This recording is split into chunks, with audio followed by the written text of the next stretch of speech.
where do we focus our attention now with Alphabet? Kind of, what is the message or signal there? Yeah, I mean, look, I think there, when it comes to advertising, I think we're going to see a rebound. That's something that I think we're going to see when it comes to Meta. And overall, it speaks, I think, a theme for the week when it comes to, and it's important. Let me address this real quick. Google only going up 1% or whatever it was after they beat everything across the board. What's my opinion on why that happened? Twofold. One, people are still concerned about ChatGPT. What does that mean for the business? So you didn't get enough clarity to know what the long-term ramifications of that are. Two, it was pretty much the earliest big tech company to report, other than Tesla, obviously. And so people are kind of like concerned about the Qs and big tech in general this week. So people aren't that excited to just jump in Google when you've already been in a very scared market, right? People are very like, I don't know, so no one wants to run into Google, bid that thing up 5, 7, 10% on their earnings, then get slapped in the face this week if big tech earnings don't come out good. And next thing you know, Google gives up it all and you're like, dang, I just missed 10% there. Remember, a lot of the market's driven by short-term traders, people that are playing this game from a 6-month perspective, 3-month perspective, 1-month perspective. And so for them to all of a sudden lose 10% is everything. For me, I don't care. Google McDougal is a great buy at, 100 and whatever, 60. It's a great buy at 150, 140. Don't get caught up in that crap, man. Just focus on the long term. You'll make a lot more money and be a lot less stressed out. Advertising, cloud, and AI. I mean, really, the key focus is, what does spending look like? Is CapEx holding up? We believe it is. I mean, I think big tech this week is going to be more of a confidence booster rather than putting gasoline on the fire in terms of the fears. I think that's the important thing we're going to see from big tech. I think Alphabet was just sort of a little preview of what we're going to see this week. We spoke to an investor last hour who said he's still cautious on big tech and basically still thinks that, there's a soft patch coming in the economy and that he's kind of hiding out in some of the insurance names and a little bit more of those steady Eddie spaces. So what would your response to that be? I mean, I would have said, if I go back a few weeks ago, you don't know where this is all going.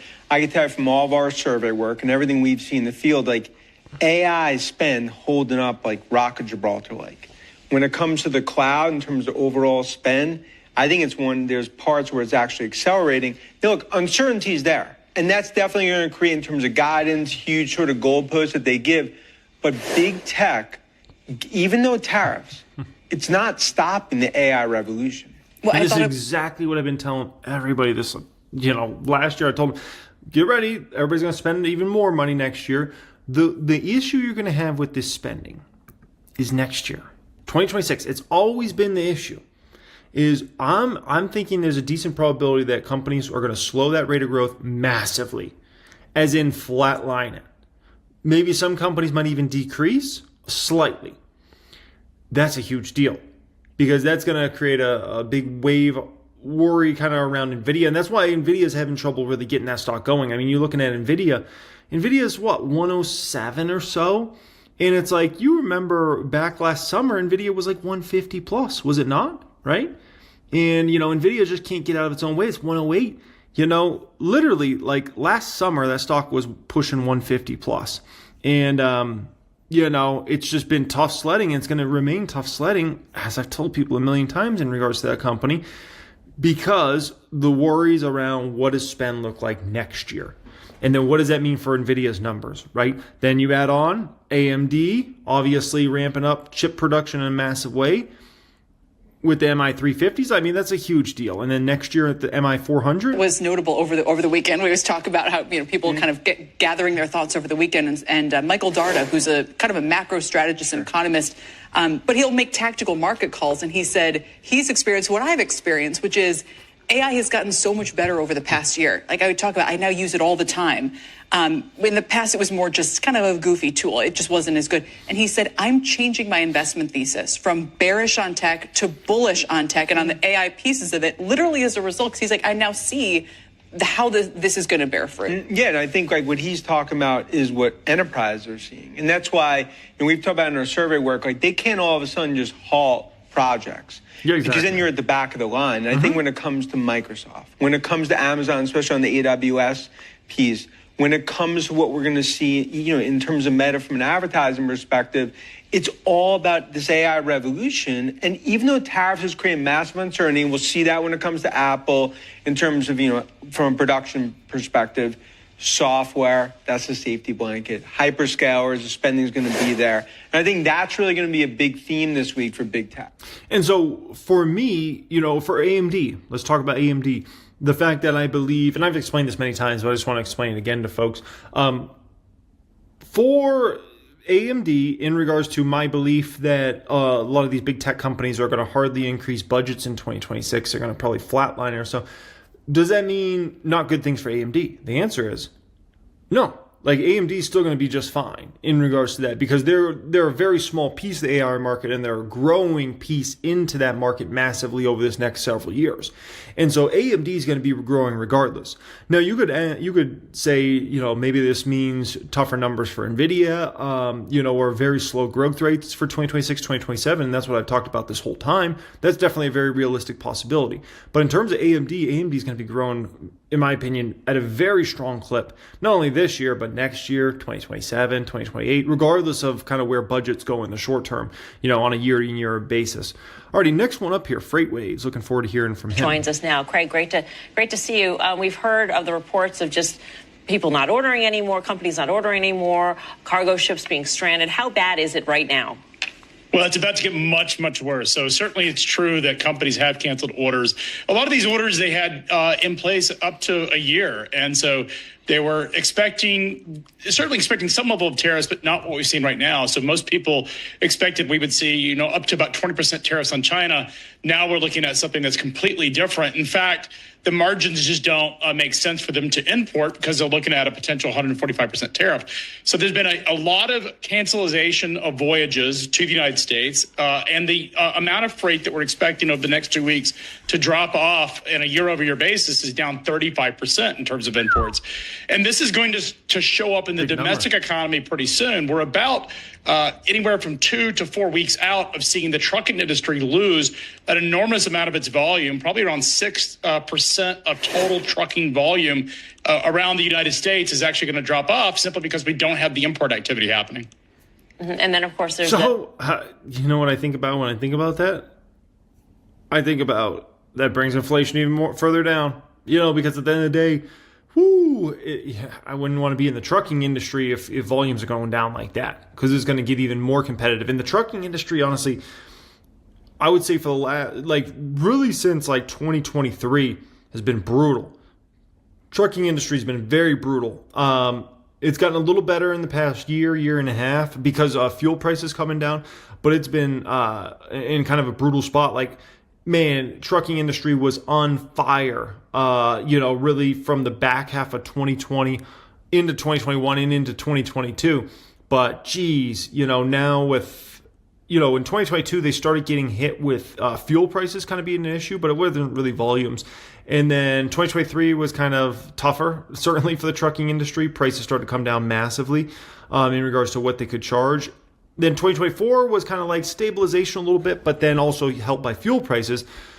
Going to be kind of a little bit of a tougher time short term in regards to trucking industry if they're talking about volumes are going to drop like that. And it doesn't affect everybody in trucking, but it affects a lot of the folks that are, moving product across the United States and maybe are on a bid type process. And so, but that does, at the end of the day, inflation will be lower because of that. There's the ports.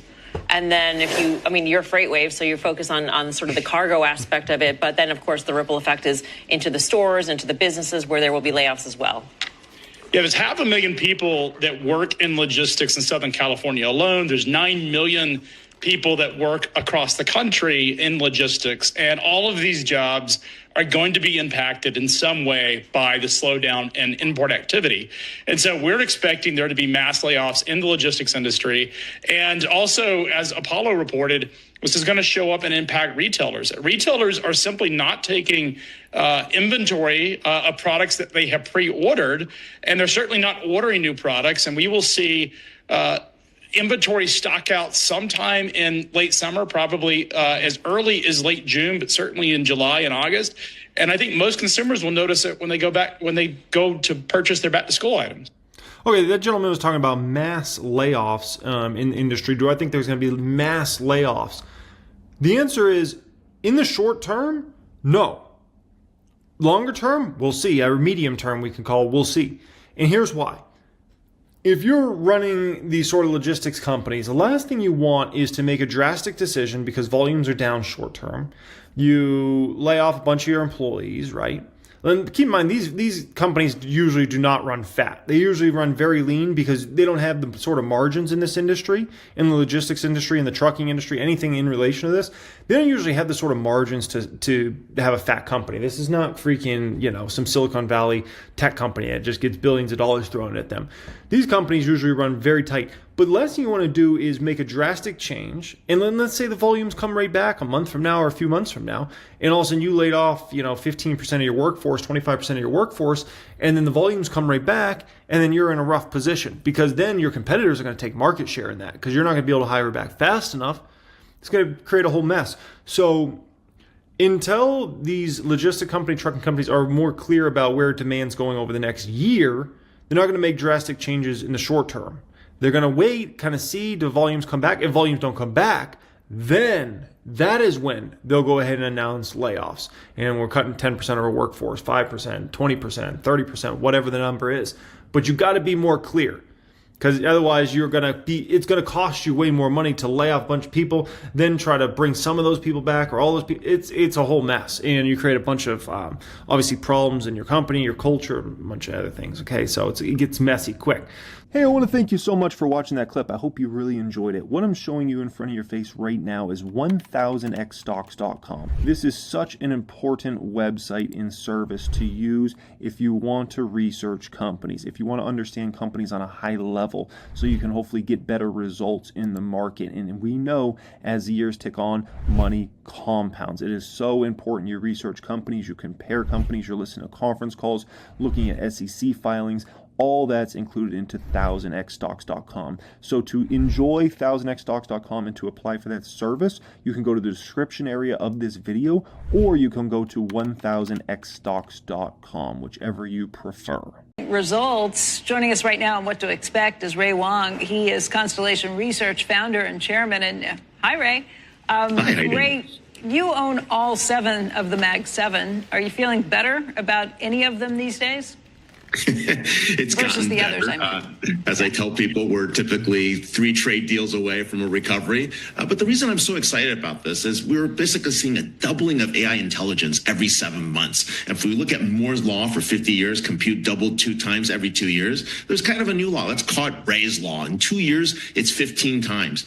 So at a 7-month doubling rate, in 6 years, AI intelligence capacities and capabilities can be doubling 1,000x. Right. And so that's why I'm interested, because a lot of these companies have been investing in AI. And that's why I think in the long run, it's a good market. But right now, it's a little bit scary because we are in a tariff situation and we are in a market reset. And that's why it's been a little bit slow. Well, Alphabet did say that it is spending a lot. What was the number? $75 billion that they expect to spend this year. And I guess maybe that reinforces some of the ideas that the AI spending is here to stay. But we still have to hear from Meta, from Microsoft.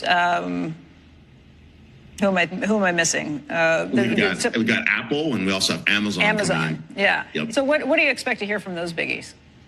Yeah, so when we think about what's going on the Meta side, we're going to look at what's happening with the earnings in terms of ads. We're still expecting double-digit growth. It's probably going to be a 40 billion plus quarter. Expect modest gains in their metric is daily active people, family DAP. So DAP's probably going to grow about 3 to 4%. But the ad impressions look like they were good for Q1. But that's not what investors care about. Investors will be looking to see, is the forecast going to be down? What's their CapEx spending on AI? Did they manage to get rid of most of Reality Labs?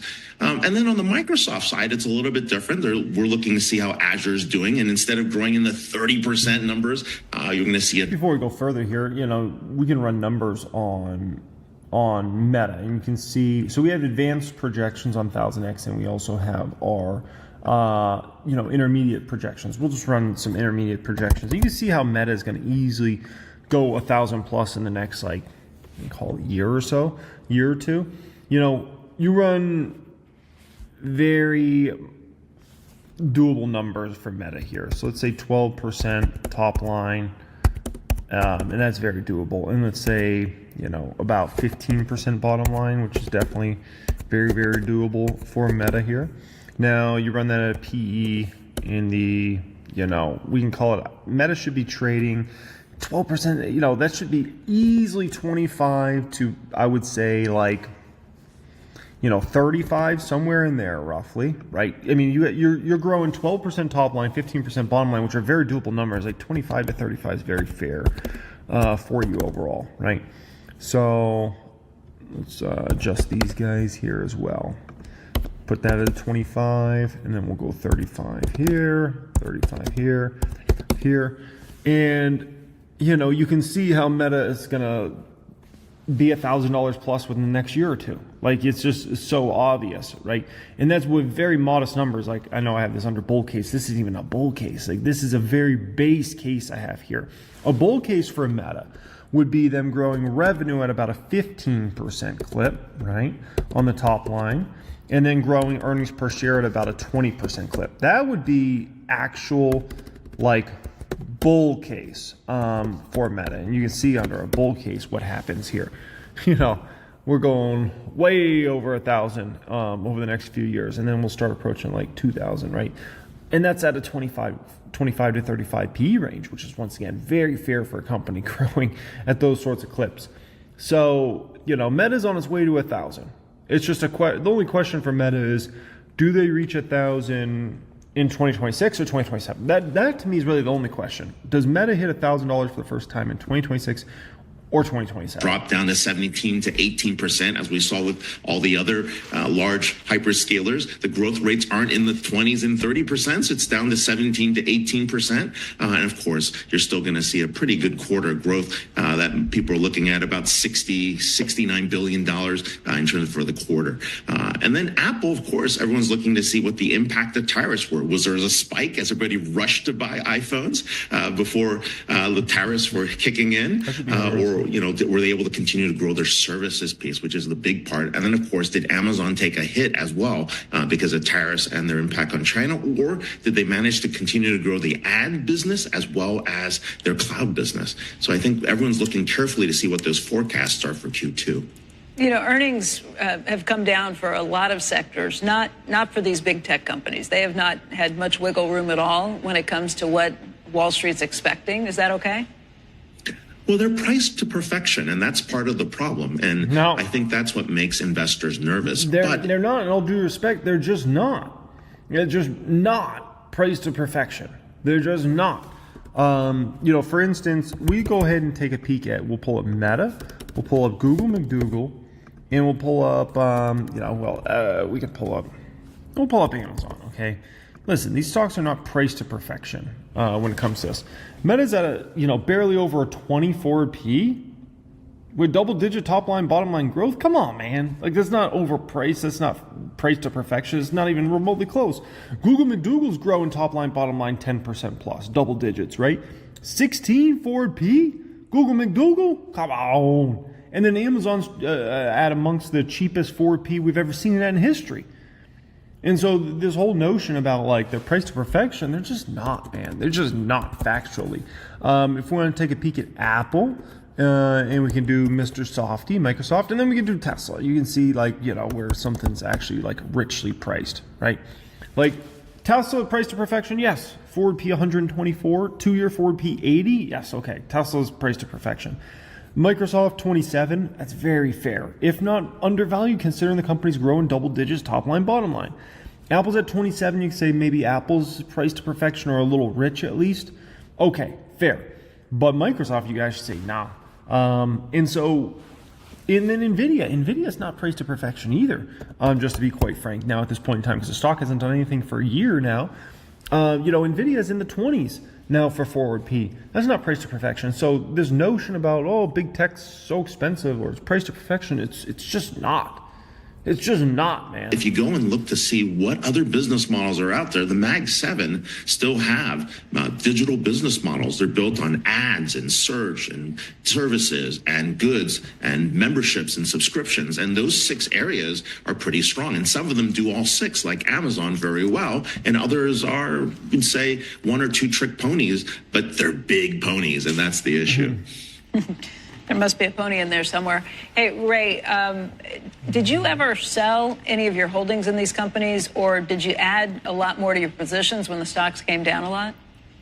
Adding selectively adding, mostly because I bet in the long run and really believe in this AI revolution. This AI revolution is here, and it's like betting early in the internet age. And if you bet early in the internet age, there were some losers, some big ones, but most of the winners outdid the losers, and it averaged out to be well. And in the Mag 7, I think a lot of these names will be around for the next decade.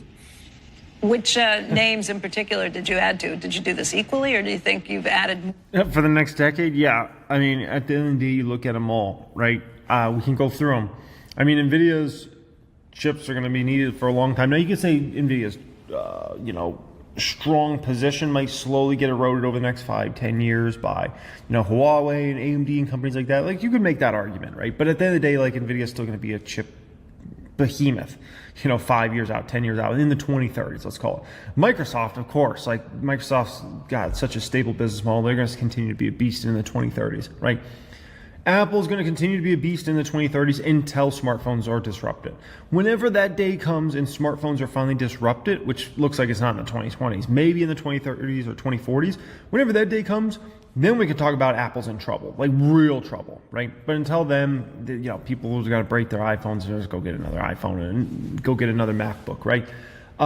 Meta, it's the internet. Like, that's what people use. Like, people go on Instagram, like Facebook, WhatsApp, like this is the internet in the modern age, right? Google's going to continue to be a behemoth through YouTube, right? Also through their Google search, Gemini, like, at the end of the day, those products are going to continue to become bigger, if anything, right? And Android is another massive monster that until the smartphone industry is ever disrupted, Android's going to continue to have the premier position there. And then Waymo is going to take off like a rocket ship over this next, 10 plus years. So Google's going to continue to be a beast. Tesla, I still think Tesla's looking pretty good. It's not looking as good into the 2030s as it was, we can say a few years ago when they were really, really far ahead. But I think still like Tesla's looking really good because their product still hasn't been beat, at least in the United States and Europe, in terms of that. So until that happens, like Tesla's still looking good as far as that goes, right? And then who am I forgetting here? Amazon, oh my gosh, like e-commerce is going to continue to get bigger, and that just benefits them the most of anybody, right? AWS continues to grow. Advertising as well, that pushes them well into the 2030s. So, and I think I got them all, right? I think I got them all. So you look at the whole Mag 7, every single one of those companies is extremely well positioned into the 2030s and beyond. None of those I'm like, oh man, 3 years from now they're going to be disrupted. No one's going to want blah, blah, blah product anymore. Or something. No. Or to some names over others. Some names more. I would say NVIDIA more. I would say if you looked at Alphabet, especially given their ability to go from TPU to agents. And if you look at what was going on with Tesla, if you had to bet on where robotics, manufacturing, and AI were going to head in the future, they were going to be one of the players along with the energy play, which is going to be a big deal going forward. If we can get to 2 cents a kilowatt hour through solar, through other means, that's going to help our capacity to be able to compete in manufacturing and AI and as well as in cloud. Tesla missed on its earnings last week, but the stock took off after Elon Musk made comments saying that he was going to be focusing more on the company, maybe stepping a little bit more away from his role at Doge. Is that what you wanted to hear as an investor? As an investor, that was the one thing people wanted to know. Was he back or was he not back? Is he still interested in the car business, or is his mind on to SpaceX and something else? And I think that helped to reassure folks. Also, the Model Y launch seems to be going well.